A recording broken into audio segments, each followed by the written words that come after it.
been proposed, as I understand, are 3 aerial drops of over 24 tonnes of environmentally persistent poison Brodifacoum at the Brook Sanctuary in Nelson City. And this is an incredibly important community issue that we all engage in and stop.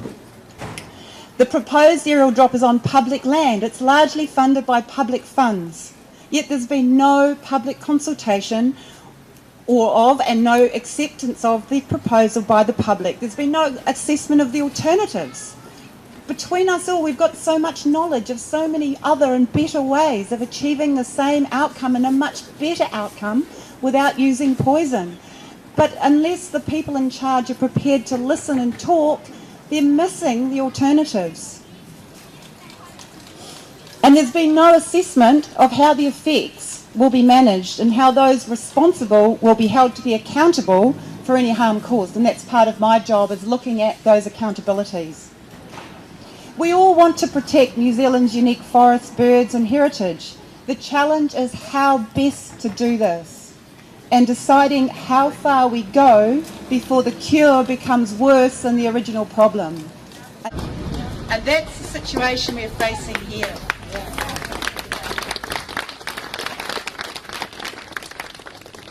There are so many reasons why extreme caution needs to be exercised to ensure that all the costs, benefits and alternatives are being assessed. Not just the effects within the sanctuary itself, but the effects downstream, the effect on neighbours, on the children at Nelson Central School who have been preserving that river for years, who won't be able to go back in the river anymore as part of their conservation project, of all the hunters on the hills, the fishermen in the bay. It's almost all of us are going to be affected directly or indirectly if this goes ahead. And poison kills. It kills many, but never all of the target species.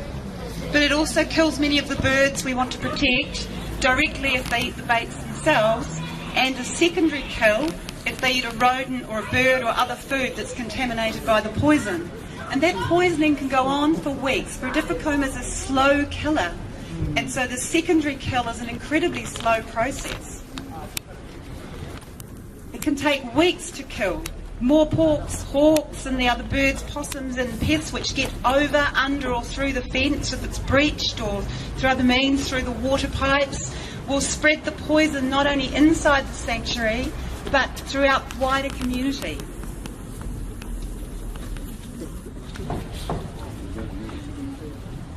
So there are so many effects on so many groups. The others are the dog walkers, people with pets. The effect on dogs, it's so toxic.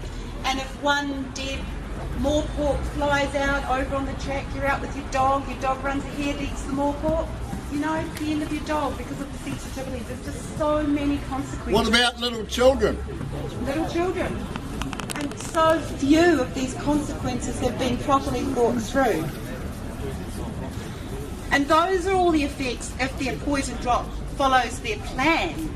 The last poison drop case I was involved in didn't follow the plan. The helicopter had an accident right at the start of the day, and the consequence was that 1080 was dropped on people walking on the Nydia track, people fishing in the Marlborough Sounds, and there was a serious bycatch kill, all due to a helicopter accident and a series of human errors and bad judgment.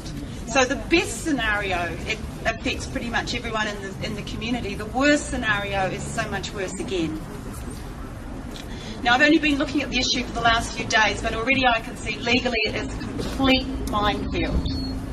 The sanctuary has surrendered the resource consent, which was obtained by dubious means in the first place, but at least it had 47 conditions to try and manage the avoid, remedy or mitigate the known and identified effects of the proposal.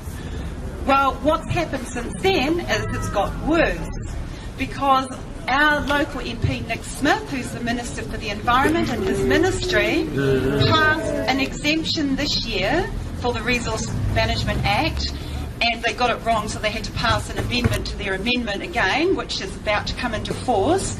But it is an absolute fundamental change to the Resource Management Act, and it completely excludes the opportunity for public consultation, expert advice or site or case specific independent assessment of any case in future involving Brodifacoum within a fenced sanctuary on the north of South Island of New Zealand, of Brodifacoum on any island of New Zealand that's not the North or South Island, whether or not it's an offence sanctuary. So if you live in Waiheke Island, you've got a vineyard, or you live on D'Urville Island and you've got an ecotourism business, or you fish there, they can, under next exemption, they can drop Brodifacoum as of right without any consultation at all. They're completely exempt from the process. It's just unbelievable legislation.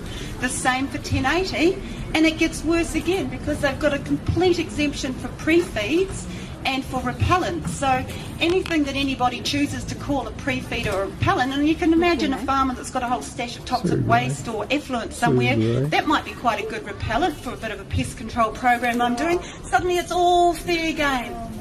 It's just unbelievable legislation. Next, Mr. Turkey.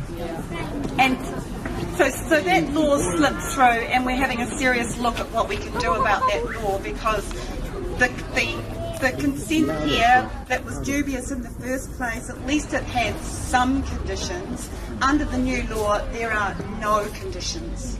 And there's no limit on the concentration of the toxic substances, the form they're disposed, how frequently they're disposed. There's just no control at all.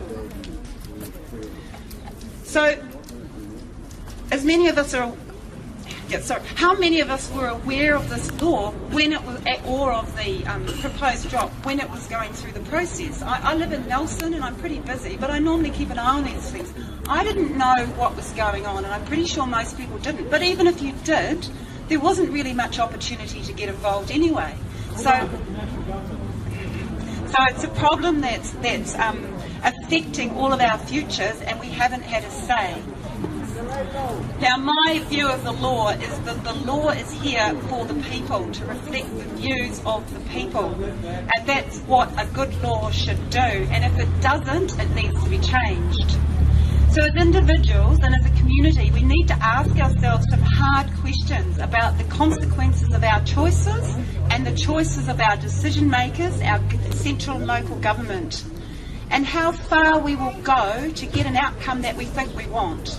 So how far will you go to protect the wildlife? Will you poison our water? What if it stops farmers using their land, stops dog walkers, hunters and fishers? How sure are we that it will achieve the desired outcome? How sure do we need to be before we will risk everything and drop poison on our land? And what if the predator fence breaches again after it does remove the predators? Do we have to go through the whole process again and again and again and again? Do we condone our council funding activities without any apparent mandate which will harm our communities and our neighbours, which will cause long-term environmental harm, which will breach wildlife protection laws by knowingly killing protected species such as moorpork, which of itself carries a $250,000 fine, I think it's 2 years in prison. So it's a backdoor way of trying to do all these things that otherwise the law treats as outrage. So if you chase a moorpork, and yeah, exactly, and yet if you kill a whole lot of them, we'll give you an exemption. It's just not right. So my message is we need to stop the drop, and we need to start to think and to start to use the people power that we've got here to pull together some far more sustainable, people-friendly community solutions. And we're all here, let's just do it.